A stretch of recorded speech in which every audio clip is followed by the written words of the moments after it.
Good afternoon and welcome, ladies and gentlemen. My name is Nick Laragakis. I'm president of the American Hellenic Institute. And on behalf of the AHI, our nonprofit independent Greek American Public Policy Center, it is my pleasure to once again present our virtual speakers forum this day to commemorate the 82nd anniversary of OXI Day with our distinguished guest presenters.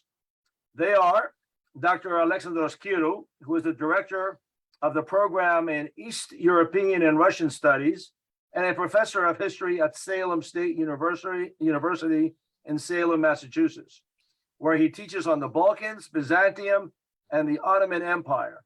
And of course, a longtime friend, retired Lieutenant General Ilias A. Leonidis, who is emeritus commander of the First Hellenic Army and a former chief of the Cyprus National Guard. They have very distinguished biographies, and I suggest those of you who have not looked at them, they're available online. Today, we pay tribute to the legacy OXI Day left on the outcome of World War II.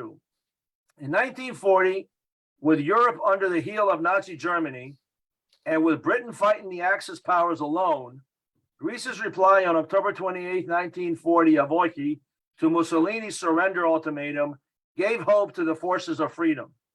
Greece, vastly outnumbered, ultimately defeated the Italian army and pushed them into the mountains of Albania.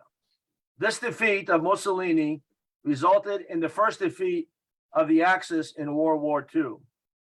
Although Greece eventually succumbed to the Nazi war machine, it did not occur without a valiant effort that included a brave stand at the Battle of Crete, which caused Hitler, amongst the entire duration of his battle with Greece, to delay his invasion of Russia and change the outcome of the war.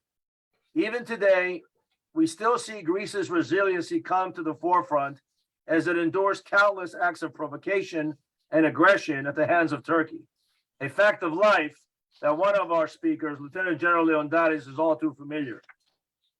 We also see Greece's resiliency on full display today in Ukraine, and a comparison can be drawn between Greece's defiance of fascism to Ukraine's brave stand to stave off Russia's invading forces under the direction of a notorious dictator. Indeed, the legacy of OXI Day does remain, and to help us take a deeper dive into OXI Day and its significance as we commemorate the special day in Greek history, I'm now pleased to present our distinguished speakers. And with that, we will begin with Professor Alexandros Kirou. So Professor Kirou, we give you the lead off here today in baseball parlance, since my Philadelphia Phillies are in the World Series tonight. And so you're leading off today in our commemoration of OXI Day. Nick, thank you very much. Frankly, I'm much more a football guy, Detroit Lions, if you don't mind. You have a long season. Nick, thank you for holding this event year after year. Thank you for providing the community and Phil Hellenes and others interested in all things Greek an opportunity to revisit OXI Day. Thank you for your gracious invitation to allow me to present some of my work on OXI Day today. I'd like to add, too, it's quite a distinct honor for me, a real privilege to share and work on a panel with the august, the much accomplished, and celebrated General Leonidis. That said, let me do a deep dive of my own here. I want to make it clear that the purpose of my talk today is to offer a corrective to a historical narrative, a popular myth, frankly, that paradoxically gives pride of place to the role of Greece in the Second World War, but does so in a manner that obscures the true value and crucial role of Greece in the war. Why is the OXI narrative, or more precisely, why is the most inflated aspect of the OXI narrative that we have all come to be familiar with problematic? Why does dismantling this mythology matter?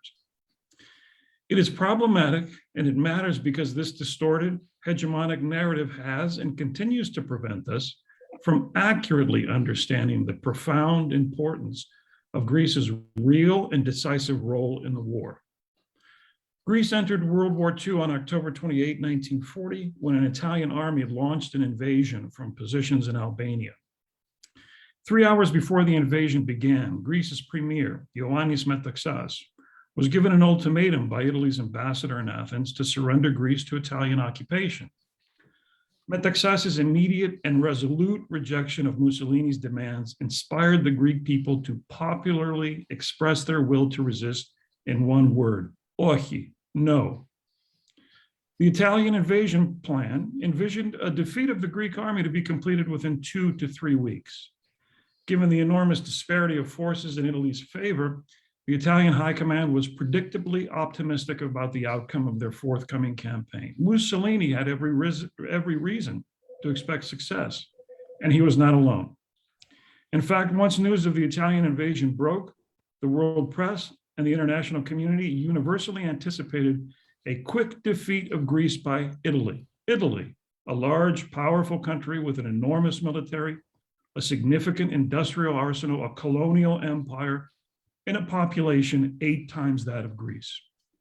Nonetheless, the Greek army would overcome these staggering disadvantages by effective concentration of force, operational deftness, and extraordinary will. In short, with stubborn determination, the Greeks outmaneuvered and outfought the Italians. Excuse me, just one moment, please. My voice is a bit strained. To Mussolini's horror and the world's astonishment, the Italian invasion was beaten back, and on November 14, the Greek army launched a counteroffensive along the entire front. During the next 6 weeks, the Greeks pressed deep into Albania, producing a stream of victories against the Italians. In desperation, Mussolini poured enormous numbers of troops into Albania, but the Italians could not reverse their staggering defeat. Pardon me. In response to the Italian disaster, Hitler ordered the German general staff to prepare for an invasion of Greece. Although Hitler did not want to go to war against Greece, he saw no means of avoiding such action. Larger strategic calculations demanded that Greece be neutralized. Hitler concluded that the success of his impending invasion of the Soviet Union would be complicated if the Axis power's southern flank in the Balkans was not secure, a view cemented by the arrival in Greece of a token British force in March 1941. Thus, in April 1941, the Germans invaded and overran Greece, beginning the country's horrific ordeal of Axis occupation. Regardless of the outcome of the German invasion, the Greek victory over Italy in the winter of 1940-1941 produced significant consequences for the course of the Second World War, but in ways rarely understood by most historians or appreciated by the public. Indeed, the standard accounts of Greece have tended to promote more misunderstanding than accurate awareness of the country's important role in the larger conflict. Much of this misunderstanding actually originated in British propaganda that was intended to mitigate the failure of the British military campaign in Greece. British apologists posited that London's decision to deploy 60,000 British and Commonwealth troops in Greece in March 1941 was determinant in producing the delay of the Axis invasion of the Soviet Union by 6 weeks, a delay that supposedly proved fatal for the Germans because it purportedly stopped them from reaching Moscow before the arrival of the dreaded Russian winter. This argument was happily repeated by several German generals after the war, who found in the British narrative a convenient means to absolve themselves of responsibility for their own military failures in Russia, a method to ingratiate themselves with their British victors and captors, and a way to deny the hated Soviets any credit for their own military successes.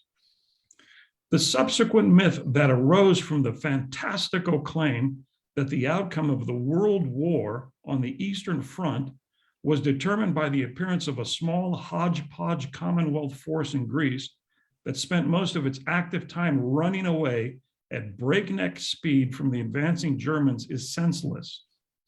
Furthermore, this overdone narrative is also contradictory. On the one hand, you see British historians treat the war in Greece, when it was being fought by the Greeks against Italy, as a strategic, insignificant backwater.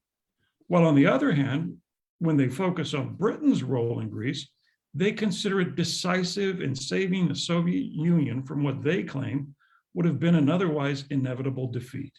Again, let me be clear here.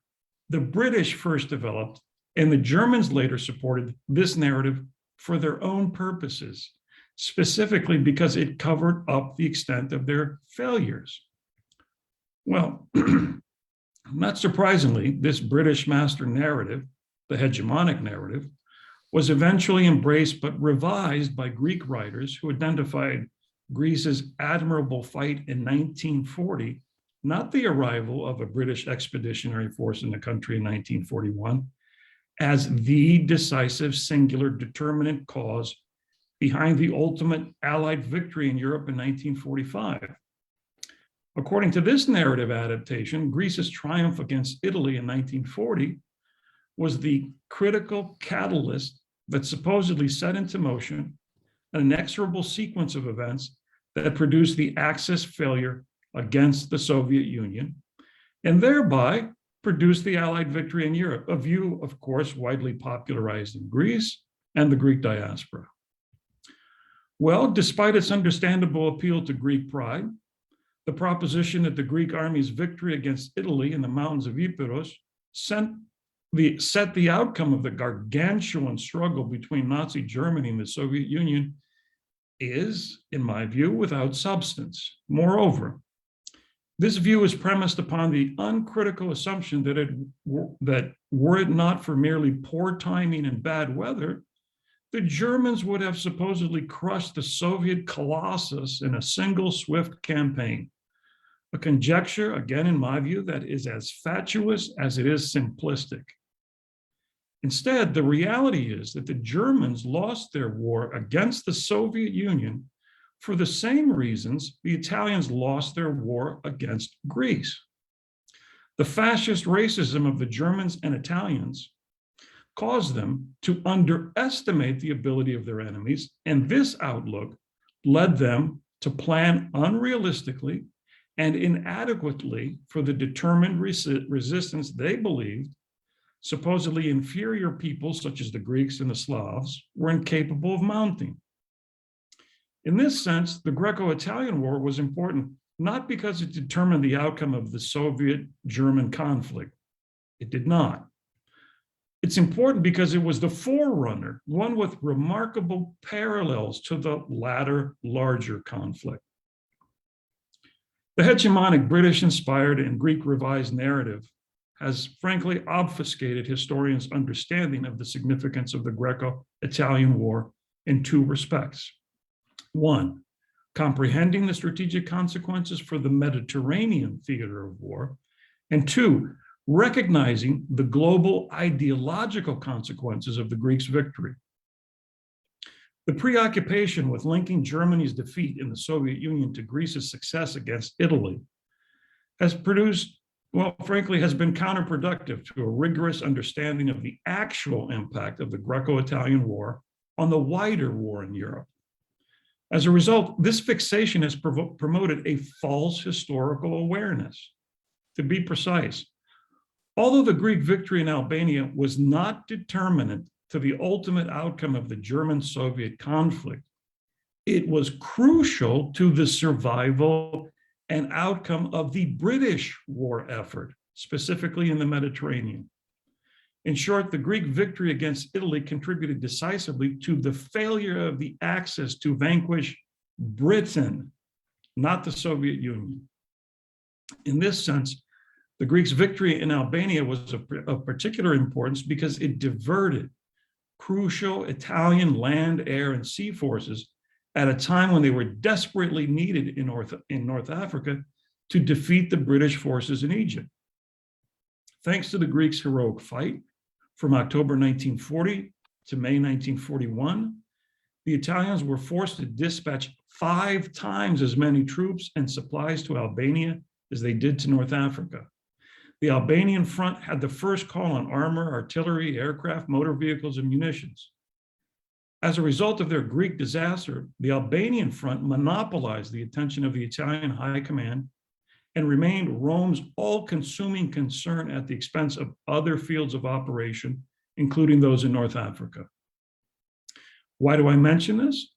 Because had Rome defeated and occupied Greece and not been tied down fighting a desperate defensive war in Albania, the Italians would have been able to concentrate an enormous, mobile, and far more lethal force in in Libya, I meant to say, with which the Axis might have successfully advanced to the Suez Canal in 1941, rather than failing to do so in 1942.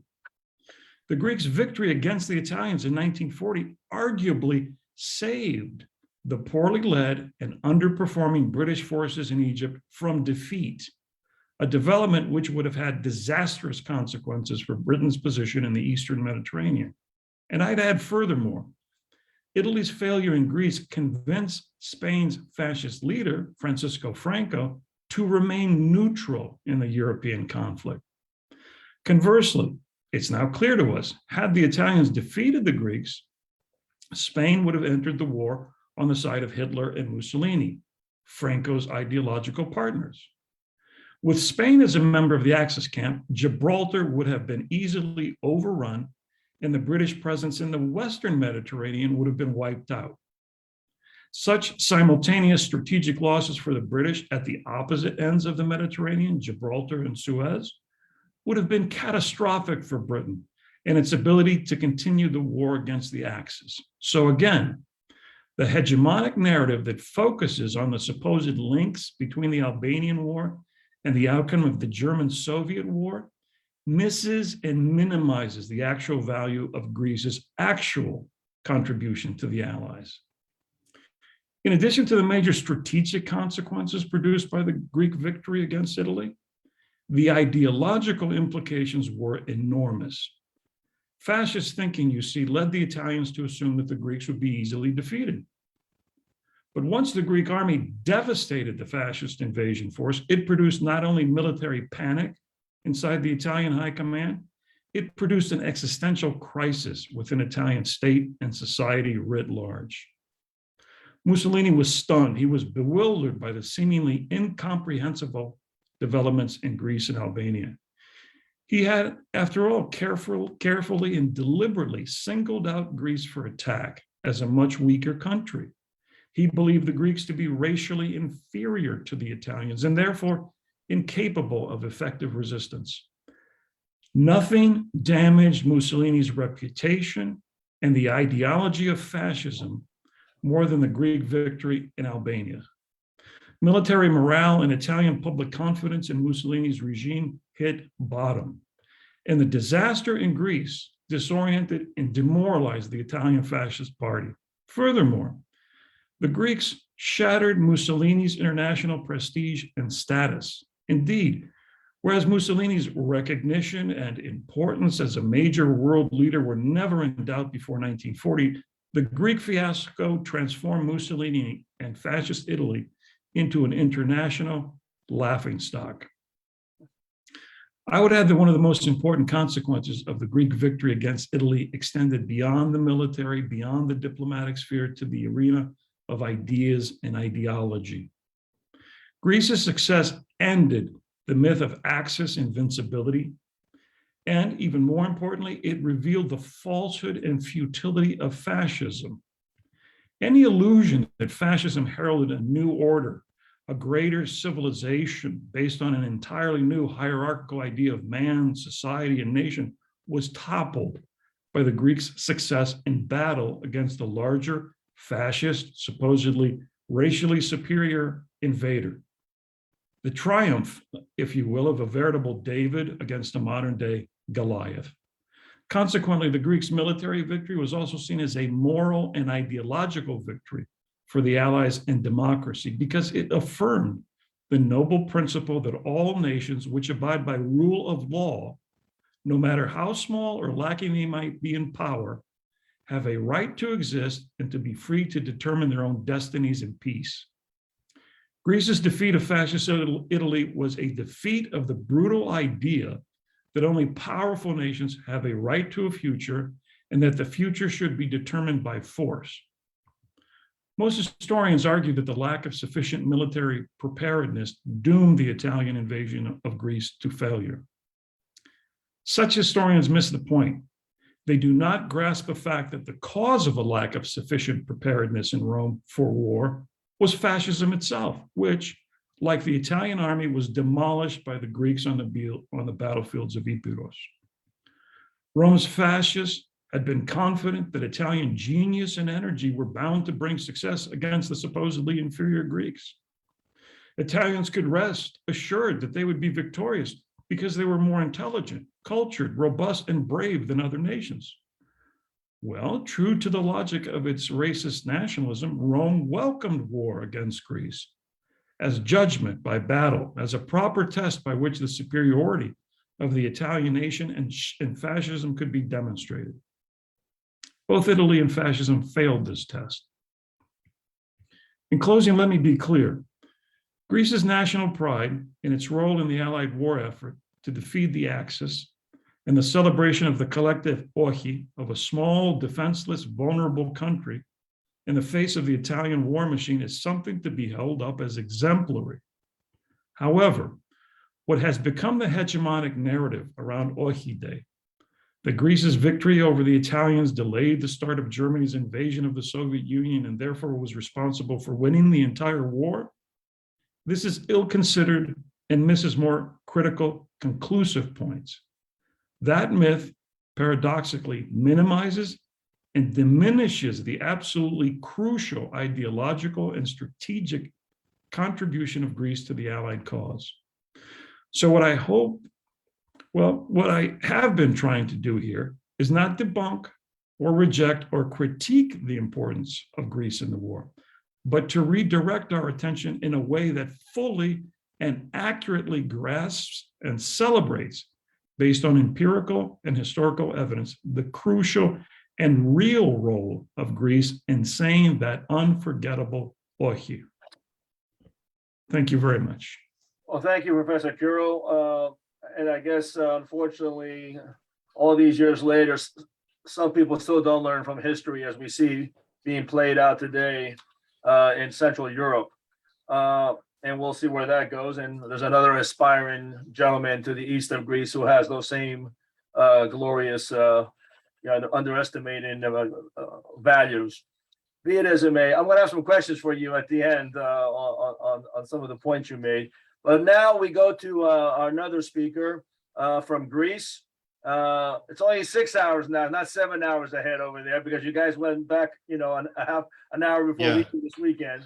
So it's not too late for you, General. Probably right in your prime time spot there. It's always a welcome to see you and to welcome you to an HI presentation. Lieutenant General Leondaris, ladies and gentlemen. Yeah. Good evening, Nick. Good evening, dear Mr. President, the CEO of the American Hellenic Institute, dear Professor Kiro. It's an honor to meet you even electronically, and it's a privilege to be with the same panel with you. I know what you are doing, and I feel, let's say, obliged to thank you for what you are doing, promoting the Hellenism abroad in the academics, and of course in people that you meet abroad. It's, as you saw with your speech on the OXI Day. So you put the event in the epicenter of the day, and I would like to start by, I will try first to see how we can share the screen, if I can do that. Okay, let me see, files, no, okay, yeah, I cannot do that.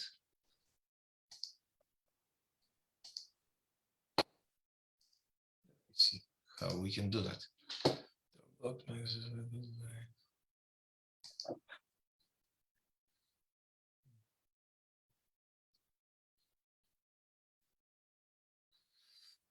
Anyway, I don't know, something went wrong with my presentation. You have to do it the old-fashioned way. Yeah, okay.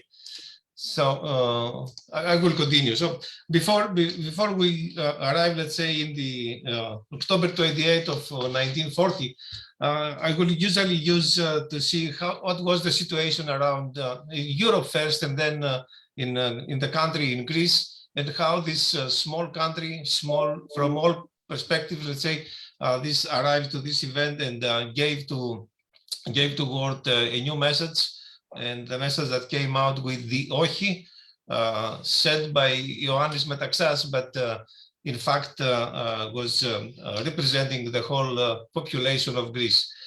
So the situation in Europe, in Germany, since 1993, as you well know, Hitler was in power. And what he was trying to do was to get rid of the same of the Versailles Agreement with, let's say, World War I added.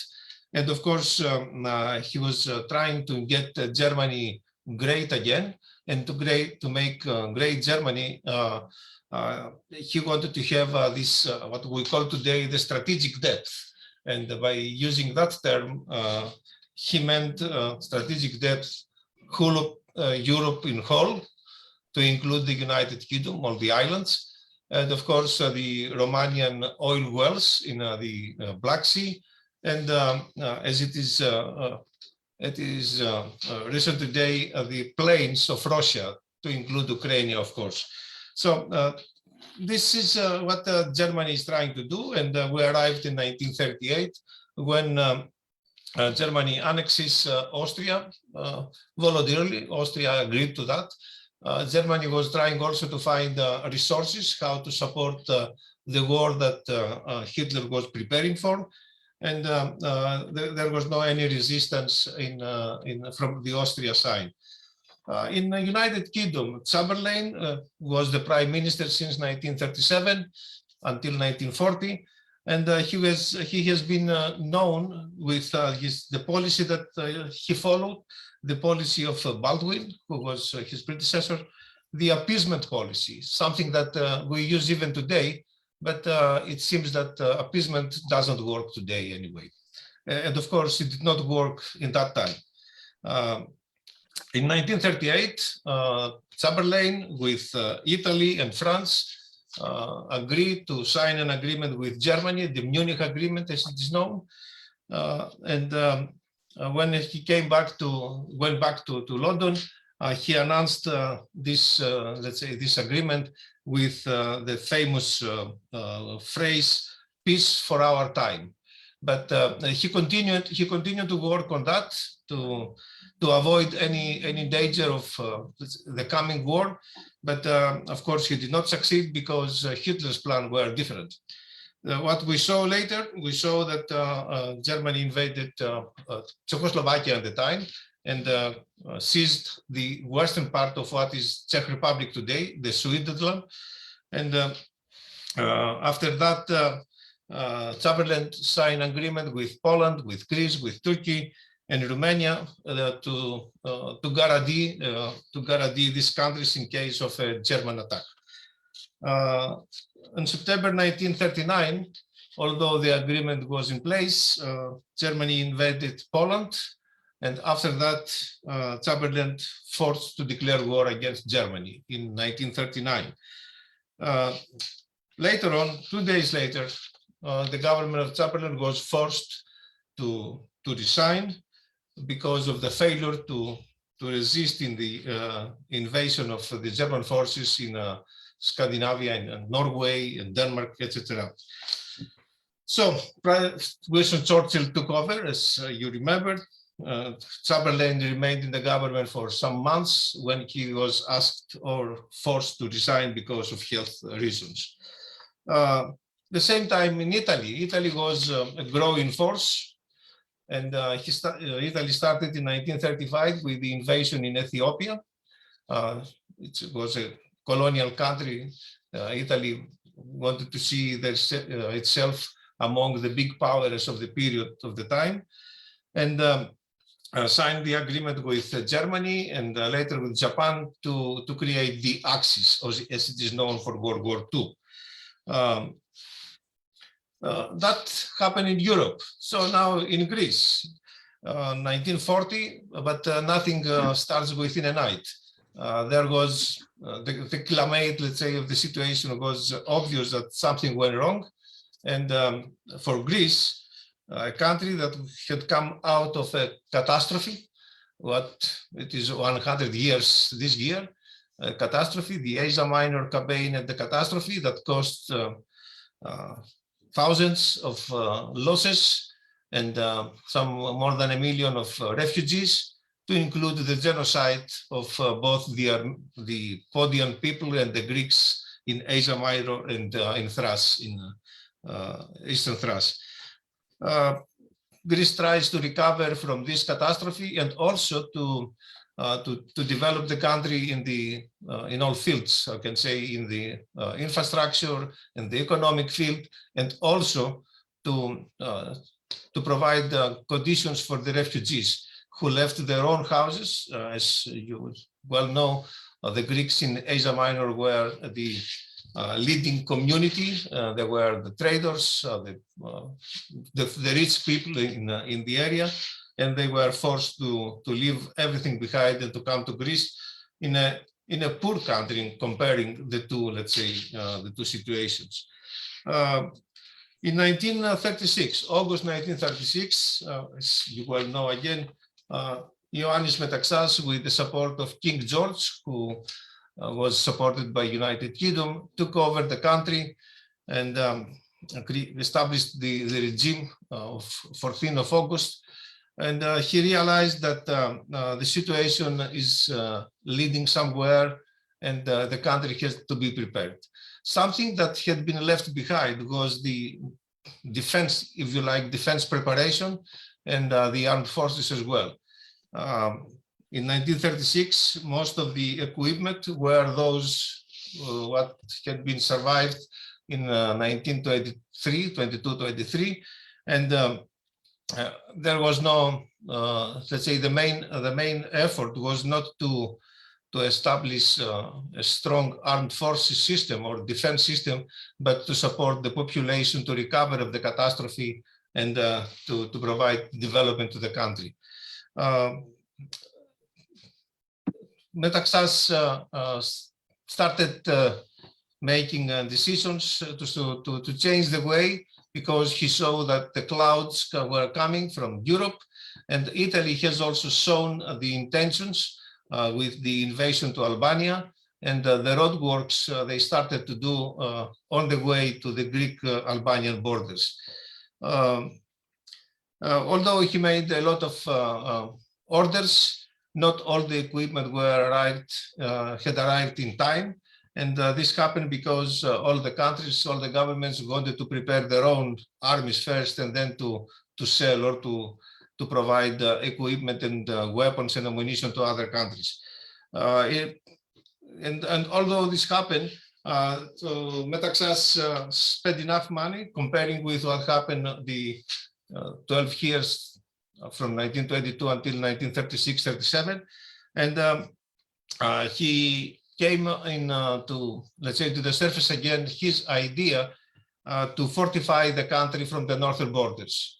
It was something that had become obvious in the Balkan Wars and World War I, that the threat for the country was coming from the north, and the meaning was for Bulgaria. As you know, Bulgaria wanted always to reach the Aegean Sea and to have an access to the Mediterranean Sea for their own purposes.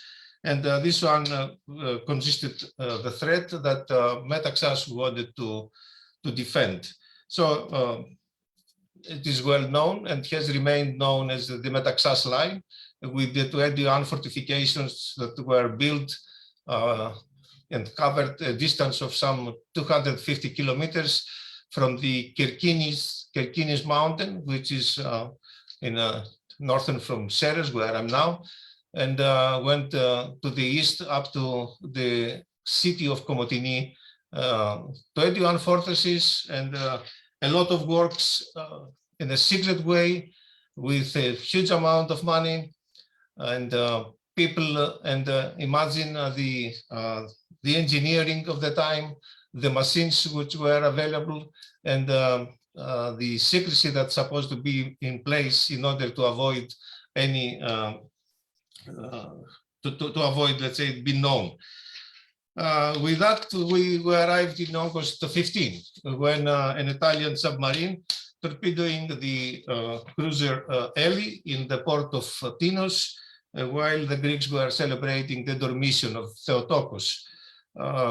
Although everybody knew that that was coming from an Italian submarine, Metaxas continued to keep this neutral, let's say, position. But someone has said that the time between August 15 and to October 28 was something like saying calm before the storm. Metaxas used that time even from 1939 and started preparing the army with proactive actions. And one of those was to mobilize partly the army. The formations which were deployed in the areas of Epirus and Pindos and Western Macedonia. So they started secretly mobilizing soldiers which were in the reserve force and forwarded them to the borders. Together with the preparation with the defense plans in the area, they started the training. And the second wave of mobilization happened in August 1940, more or less 2 months earlier than October 28. So that gave to the general Papagos, who was in charge of the armed forces of Greece, the luxury, let's say, that he presented in the borders a well-trained, not though so well-equipped army.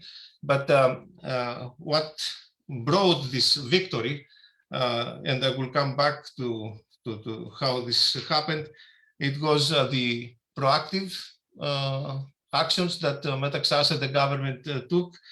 It was that the Greek people was united and wanted to get rid of the same of the Asia Minor catastrophe and wanted to have a victory in order to, let's say, to get again the place that wanted to have in the world.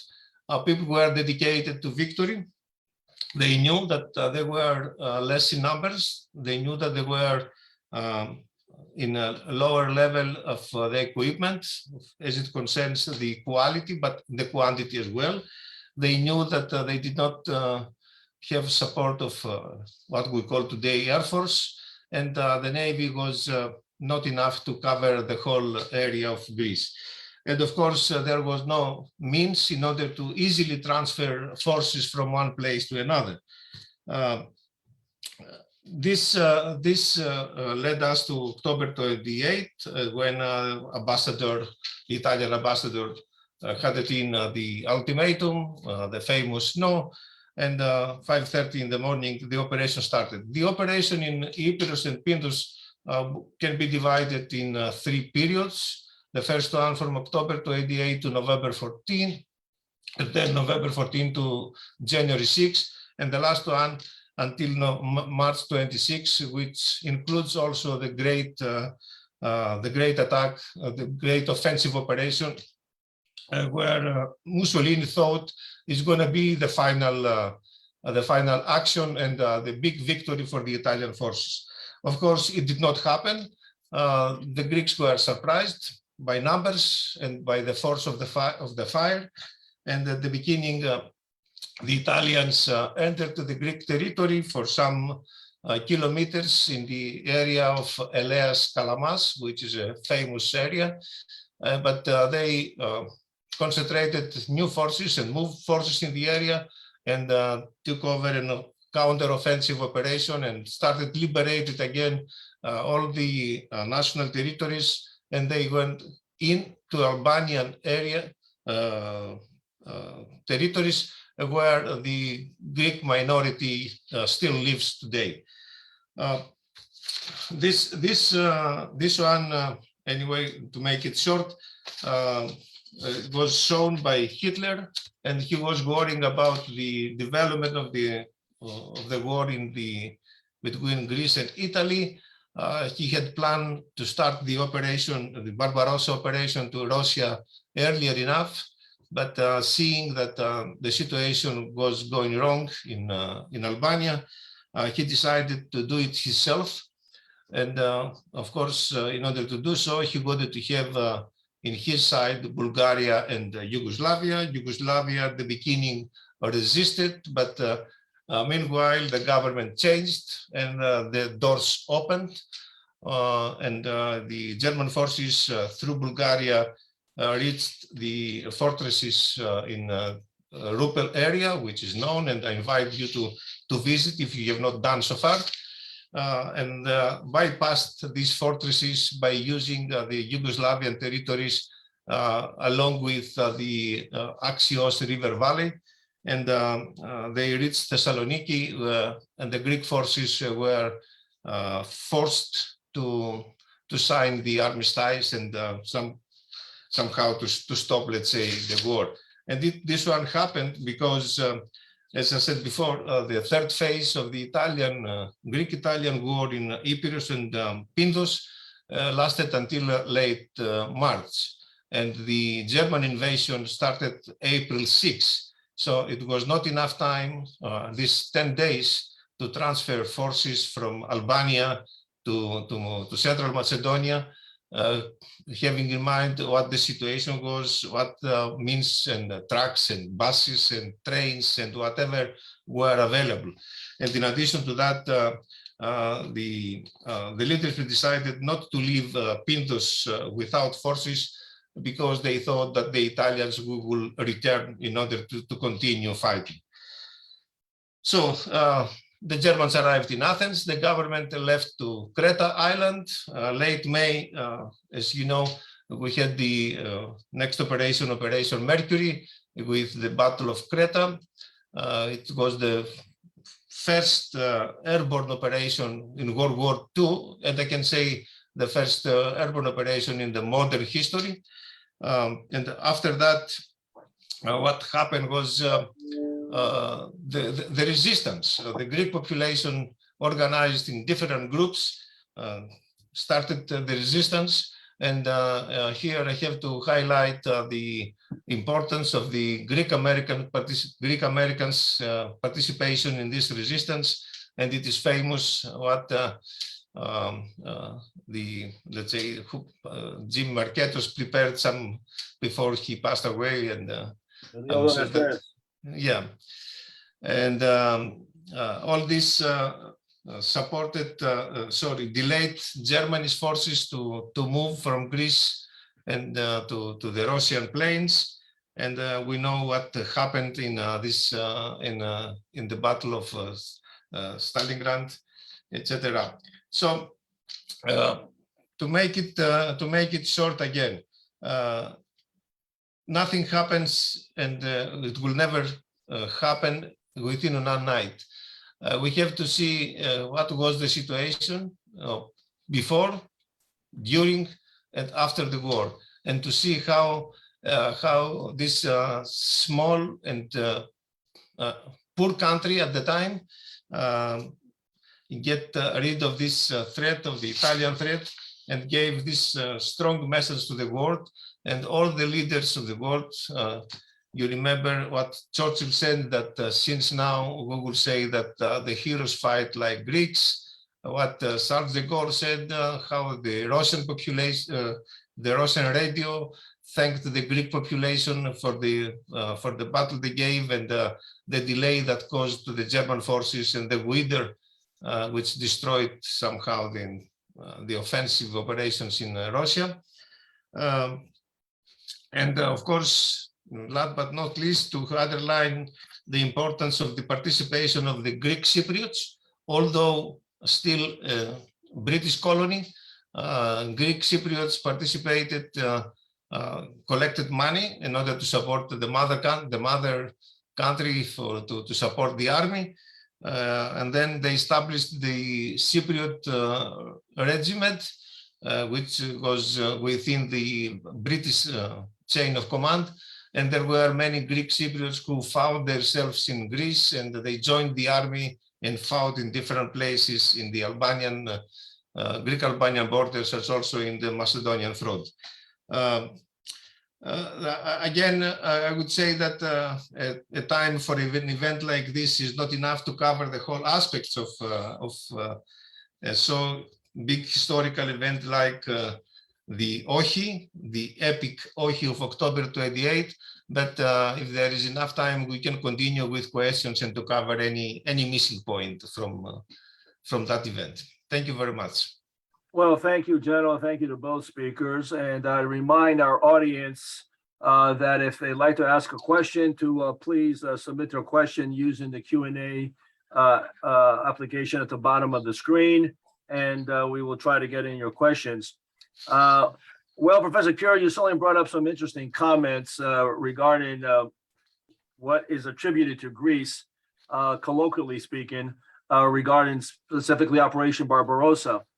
But let me just preface it by saying, and again, you know this, but for virtue of the conversation and for our audience, mainland Greece resisted 178 days, not including the 11 days that it took for the Germans to ultimately capture Crete.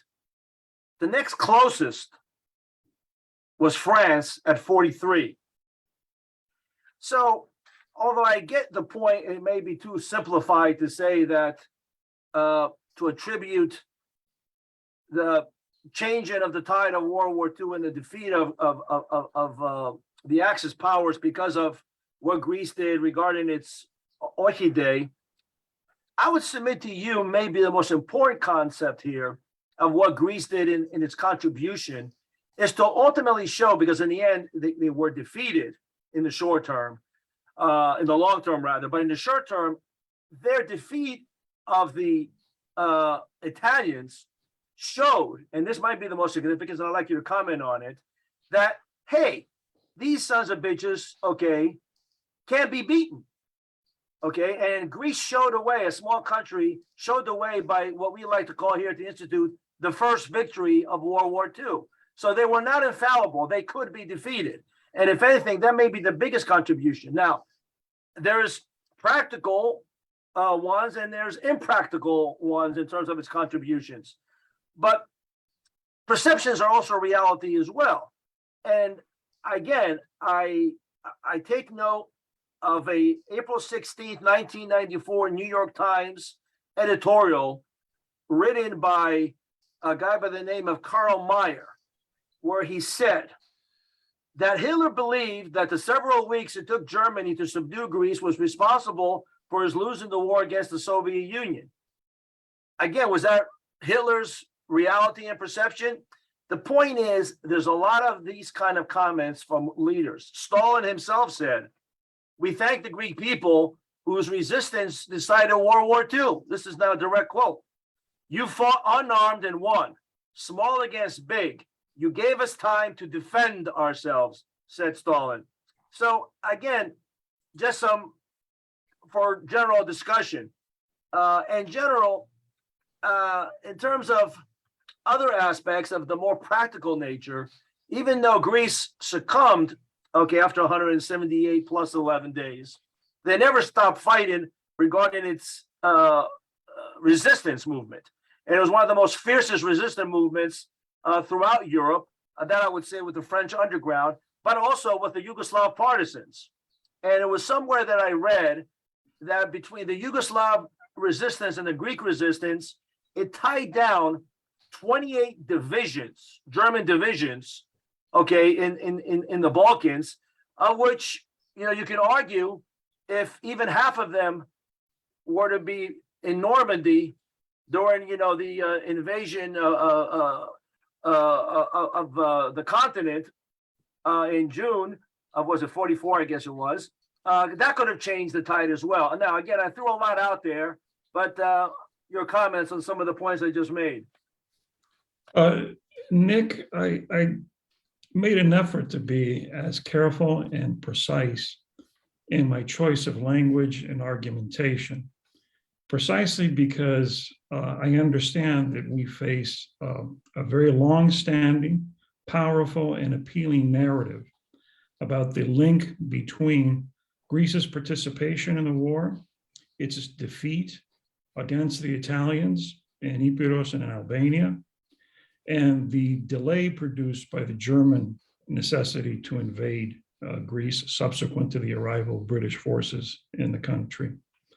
One thing I did not want to do was in any way to suggest that by challenging this narrative, which I think is without strong historical evidence as support, we actually minimize and distort our understanding of the real contributions that Greece has made and made during the Second World War.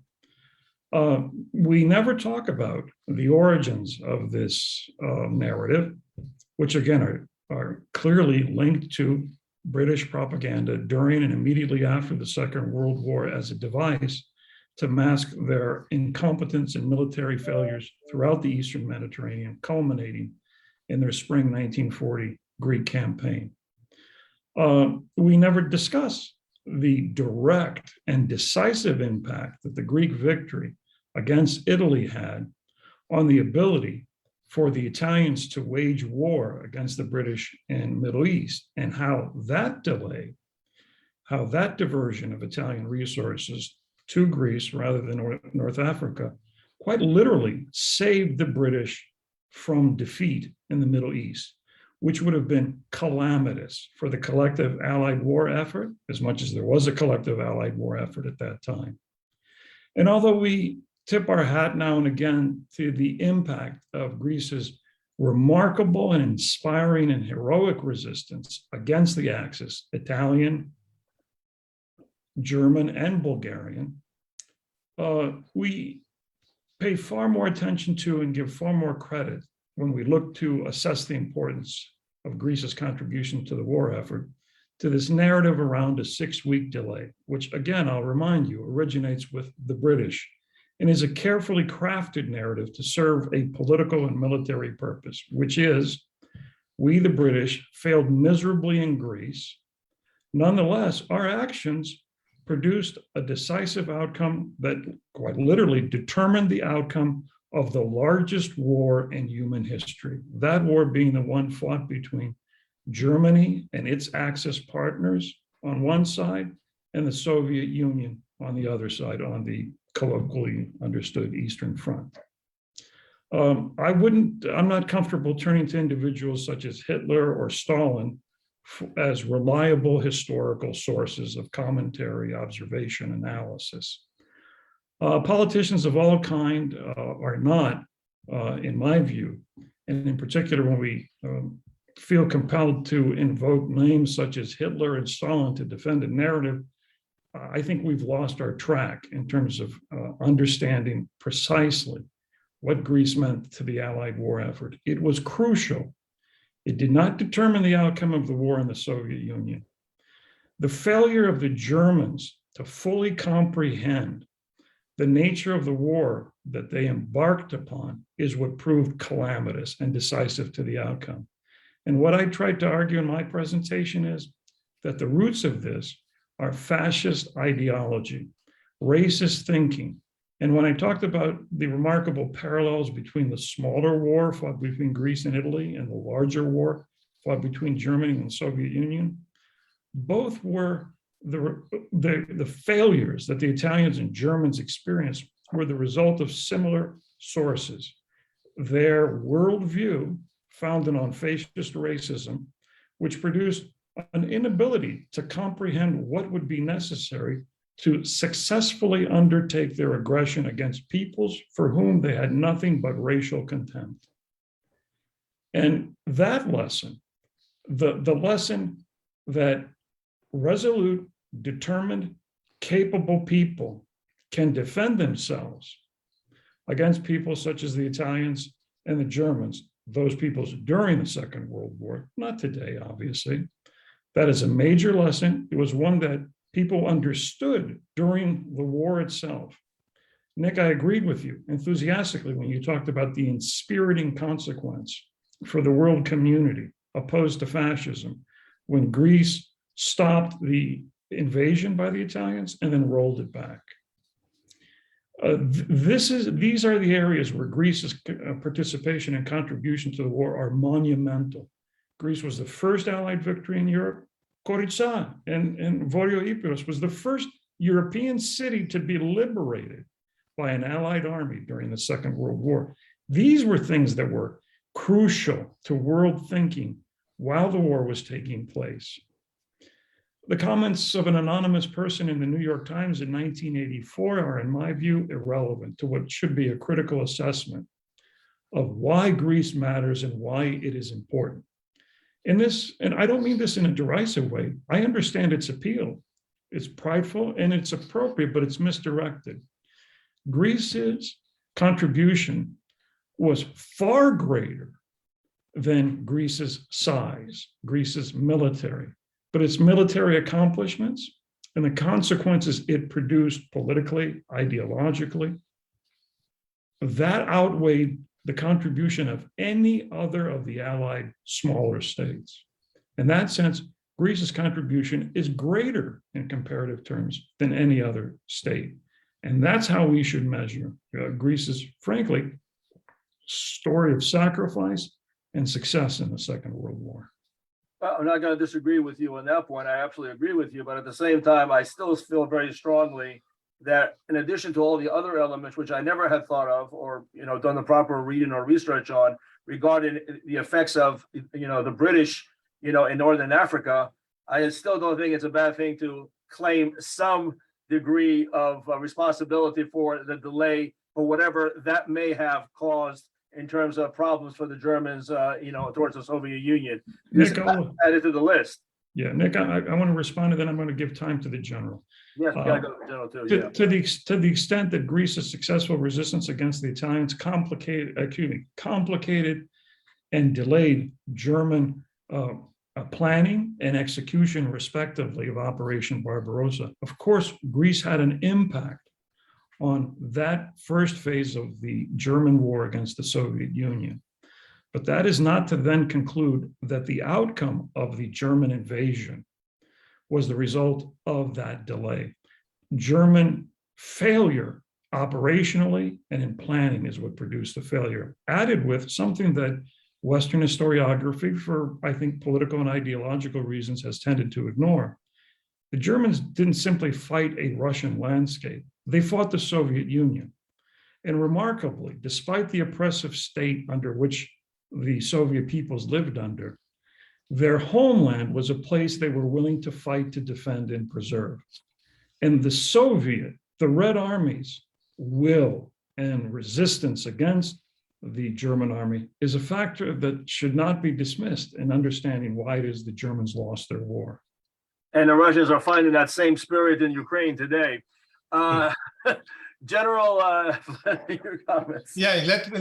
Can I add something to that? What the professor said, and I will try to show something. The contribution of this small country, Greece, in World War II, had another aspect that has to be considered. Many people believe that because of the Metaxas training in Germany and because his commitment to German-oriented King Constantinos and also his belief that Germany, let's say at the time it was at the point of the military supremacy, many people, even in Greece and in Europe, believed that Greece would join Germany in this war. But Metaxas made his own decision, and has been famous what he has declared some 2 years prior to his taking over in 1936. And he said that Greece may be as a political doctrine that in no case can be found in a camp contrary to what which England would be located. So, and this one was kind of dogma. Following the British policy, and Greece stayed neutral as long as the British government wanted to be. And because Metaxas had asked the British government to sign an agreement and to provide support and forces in order to better fight the Italian threat. But the British government did not like to come against the Axis power at this time because of what happened in Northern Africa. So this one is important, how, let's say, clever decisions were made as it concerns the foreign policy, the term that we use today, the side that Greece selected to go along with, and also the preparations that could be done. It was not easy for a country like Greece after 12 years, let's say, to build fortresses fortresses like what happened in the Metaxas line. You see here some of the fortresses. And I don't remember, Nick, whether have we visited together the fortresses? No. I've never seen it, but I'd like to see it when I come up in the next couple of weeks. Okay, so see what happened in 1937 to 1939. Not even 39, until 41, the works were continued. And I can tell you that I have visited fortresses like this, which were not completed in 1941. And also there are fortresses which were not even used, or there were no forces to deploy in. The numbers show what happened at this period of time. And this is the decision of the government and the money that they spend in order to fortify the country and to cope with the threat coming from the north, meaning Bulgaria, but as it was shown, Germany used Bulgaria for that purpose. So this is the important thing that, let's say, the whole world realized the Greek contribution. And of course, pictures like this cannot be found in many places in the world. People was dedicated to that victory, and they wanted to come out. And there are many occasions where fathers and mothers expressed how proud they are of the loss of their son, because he gave his life for the freedom and the independence of the country. Militarily now, we can go and discuss for many hours from the tactics point of view and how the forces were used, etc., etc., etc. And many people want to downsize the success of the Greek forces, saying that the Italians did not fight and many other excuses, but it is not true. The Italians had the superiority in all areas, the ground forces, to include tanks and armored for the time, armored personnel carriers, and also air force, etc. And the Greeks cannot forward forces through the plains and the roads, because they did not have this air defense capability in order to cope with the air attacks, and they had to go through the mountainous areas, and this one caused the fatigue of the forces, the prolongation of the distances, and of course the time was missed in order to move from one place to another. And this one is, let's say, the map of the last spring attack. And you see in the right side of the slide, Mussolini, who was forced to leave the area on March 21, disappointed by the development of the operation and the worst result that they gave. And here is what I could not show it during my introduction. You see how the Germans used the terrain of Bulgaria and Yugoslavia at the time, and they came through this Axios River, and they reached Thessaloniki within a few days. Just a couple of, because you talked about numbers, some pre-battle numbers. Italy had 565,000 men, and the Greeks had less than 300,000. The Italians had 463 aircraft, and Greece had 77. And one last figure, Italy, according to these figures, had 163 light tanks, and Greece had 0 tanks. These were pre-battle numbers. And since, Nick, sorry, since you referred to resistance days, here are some numbers describing the situation in the whole Europe, with Greece 219 and Denmark 0. And that shows how people, let's say, faced this war and how prepared they were. Because we're running overtime right now, one question, if you can answer, maybe both of you. I asked specifically, I had read, and I don't have a citation for this, it may be true, maybe one of those falsehoods, regarding the 28 divisions that supposedly were tied down in the Balkans because of the resistance. Is that true? Is this something that you have come across your research regarding this? And in fact, what does a division consist of? And if in fact, could these have been moved, to Normandy, could they have made a difference? Yeah, and a division at the time of 1941 consisted of 3 regiments. Infantry regiments to include tank battalions, artillery battalions, and logistic support units. We can see that this force could go close to 20,000 people, to that number anyway. But you cannot find many people to agree on the numbers, and the numbers are used in order to describe in one case to show that numbers gave the victory, and in another case that numbers gave the superiority.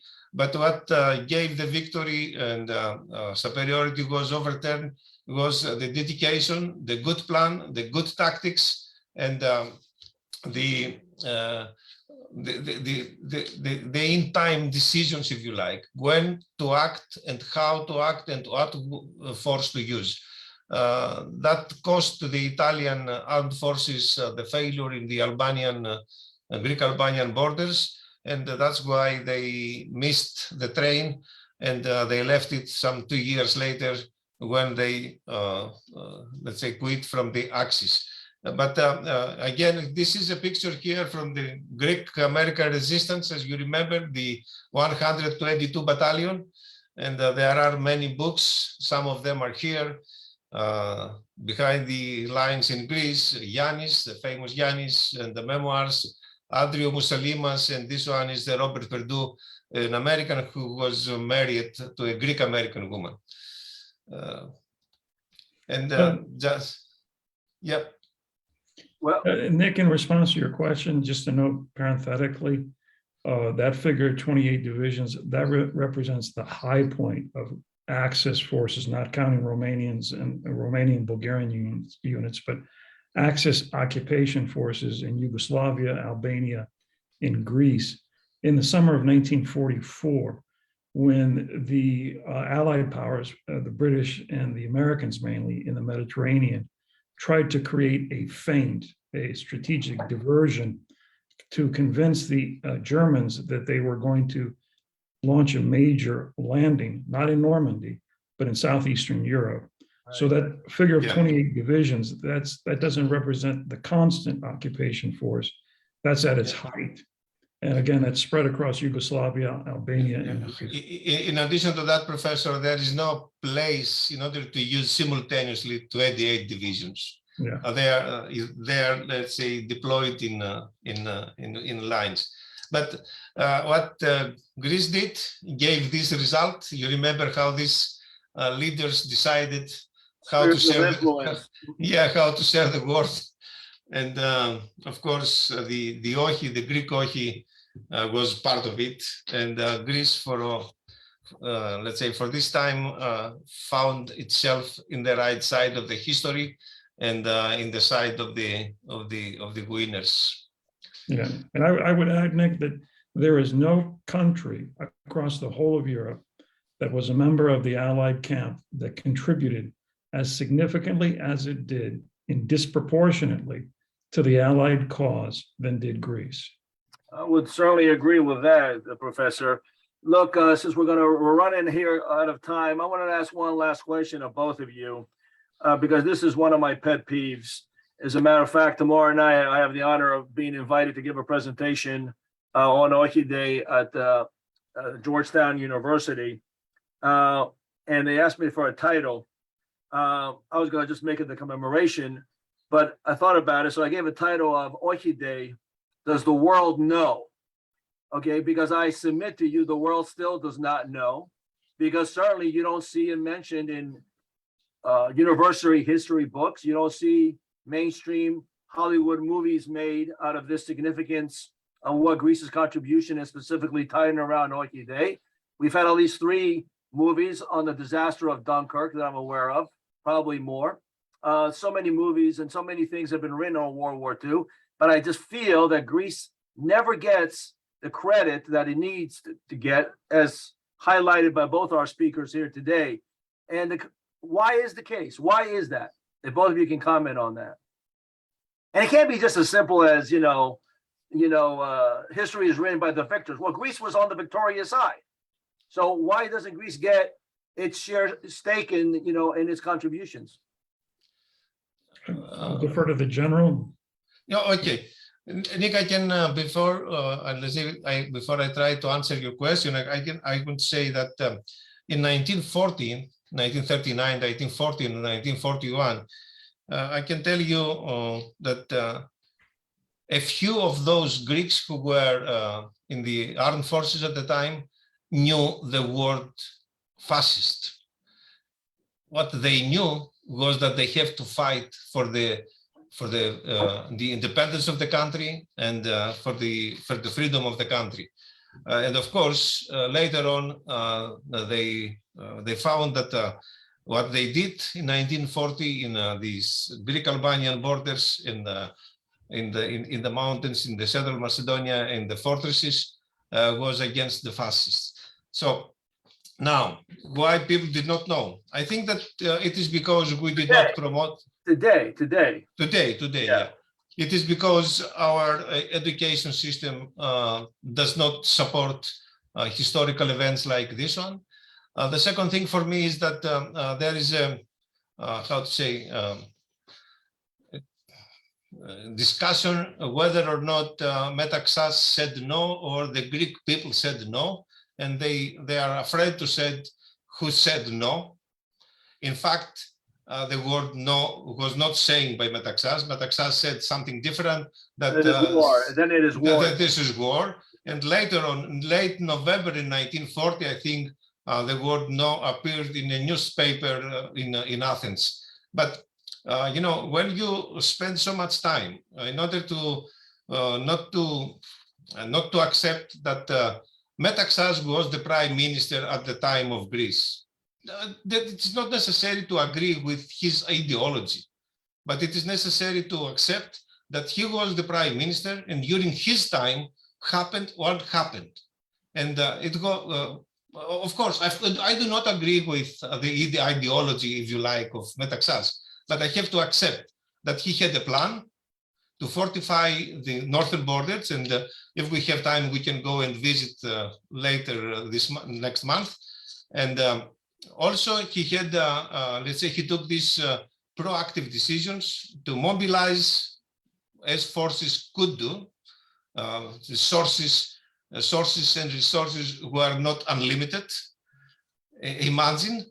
And then he decided to spend money in order to put orders for equipment and to provide the soldiers in winter time in the Pindus area and Epirus area the necessary equipment in order to fight within the snow, the wind, the low temperatures, and the rain, without having any transportation means or assets in order to move from one place to another, and to use animals and the women of the area in order to forward and provide ammunition and support to the soldiers. So, and also to provide medical support to those who were wounded, and all what we have seen and happened in the areas of in the Albanian territories today, where it came to 1994 or 96, if I don't remember well, when the Greek government decided to look and to make excavation and to find the cemeteries where thousands of soldiers were buried. And today it's something different, of course. So, back. I just want to finish because I got to finish here. I'm gonna give Alexis Doskir the last word. Nick, in response to your question, why is it that we here in the United States, why is it that we Americans know so very little about Greece and the war? And more specifically, to your point, why are we completely ignorant of OXI Day, of October 28, and what we might call more generally, the Albanian War? I think there are multiple reasons, and I think they're largely self-evident. One, it shouldn't surprise us that the historiography on the Second World War, written by Anglophone historians, naturally focuses on the British and British Empire's involvement in the war, and the American late arrival in Europe. And what we know about the rest of the Continental War has been shaped by the Americans' adoption of largely what British historians have written. We know a great deal. It's been a matter of cultural, cinematic, entertainment, and popular writing interest. We know a great deal about Normandy, which took place, of course, in the month of, began June 6, 1944. We know absolutely nothing about Operation Bagration. What is Operation Bagration that was launched on June the 22nd, 1944, precisely 3 years after the Germans launched their invasion of the Soviet Union?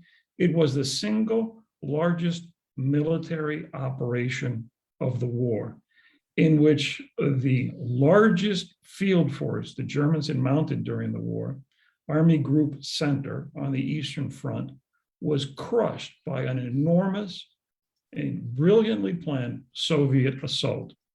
That campaign is completely unknown in the United States and completely ignored in Britain. We do know about Stalingrad, but what do we know? We know it was a German a German defeat. We don't know anything about Soviet victories. We don't know anything about Greek victories. We know very little about the war east of Germany. And as I said, there are cultural and there are political reasons for that. If you look at the most prolific author, British author on the Second World War today, he's a man named Anthony Beevor. He's written about virtually every aspect, every theater of operations on the war. He's written on Greece, but I'll be precise here. He hasn't written on the Albanian War. What he's written on is Operation Mercury, which the general mentioned earlier. That is the German airborne operation against Crete. And why is it that the British write a lot about the operation in Crete, apart from the fact that it, from a military perspective, is an interesting and novel operation as an airborne invasion? They write about it because they insert themselves into that event. The Battle of Crete is surprising when you read it, according to the view of most British writers. The Greeks are not present in the Battle of Crete, if you read most history. They're incidental. And so many of the reasons why we don't know about Greece's involvement in the war have to do with our own prejudices, political perspectives, ideology, and the enormous, and I would argue, not particularly constructive influence of British scholarship on the war. Because Britain was in war. The only place in which the British armed forces fought during the Second World War in Eastern Europe, Southeastern Europe specifically, was in Greece. And their experiences take center stage. Their involvement is what proves to be decisive in the official history. And so in order to make their role even more important and decisive, the far more decisive and truly consequential role of the Greek armed forces is quite deliberately minimized. Those are some of the reasons why we don't know about the war. Well, we're going to have to leave it there. I mean, we can talk about Freiburg and his failings on Crete at another time. And maybe at some time, this brought to my consciousness, maybe we need to have a discussion on the overall role of the British in Greece and dig into it a little bit more in detail later on. But we're going to have to end it here. But I can't ever lose an opportunity to take a pot shot to our friends to the east there, called Turkey, which was the evasive neutral of World War II, and more so helped the Germans specifically throughout the campaign. And as Albert Speer, Hitler's armaments chief, wrote in November 1943, and in his book Inside the Third Reich, he states that the loss of chromium supplies from Turkey would end the war in about 10 months. So I always like to say, for any 10 months that war was extended, we can thank Turkey for every battlefield death and every concentration camp death. And we can thank Turkey for that as well. I want to thank our speakers for taking the time to have a very interesting discussion here today regarding what I consider to be a very important subject matter of Western history that doesn't get, as I said, the attention that it deserves, which is why here at the American Hellenic Institute, we have taken painstaking resources and time and attention to try to make it, bring it to the awareness as much as possible. We have no less than 5 publications that we have published regarding this specific topic matter, including a book of many years ago on a 2-day conference on the importance of Greece's role in World War II. I want to thank the Dimo Theophanopoulos, who always helps out with being a producer for this event, Yola Pakchanian. I want to thank, of course, our speakers once again, our supporter and sponsor, James Lagos from Springfield, Ohio, who helps with the underwriting of these Zoom presentations. And because, like I said, it's a story that is worth telling, I would just like to leave you, as I do every year whenever we have this event, with a quote, which is part from our publication that we had on our 2-day conference in the book that we published at the time. And I'll read the quote first and give you the citation of who said it later. As the years pass, it becomes more and more necessary to recall and record for new generations just how the people of Greece, alone or with allies, gained and held for their country for a century and more the independence and democracy it possesses today. And how in one special moment in history, Greece, at a heavy cost and sacrifice, and with great courage and determination, played a pivotal role in World War II in defying the forces of tyranny and Axis aggression that were arrayed against not only Greece, but the whole of Western civilization. It is an inspiring story. And who said this? General Andrew J. Goodpaster, former Supreme Commander of NATO. So, ladies and gentlemen, once again, thank you for coming today, for viewing today. We wish you all a good afternoon. Happy Halloween for those who are dressing up tonight and trick-or-treating. And in 3 short weeks, we have a very important holiday in Thanksgiving. So I wish all our viewers a happy Thanksgiving forthcoming with your family and friends. God bless everyone, and look forward to seeing you on a future virtual speakers forum at the American Hellenic Institute. Good afternoon. Thank you, Nick. Thank you, General. Thank you. Thank you. Nice meeting you, and we can stay in touch. Thank you. Likewise. I look forward to it. Yeah.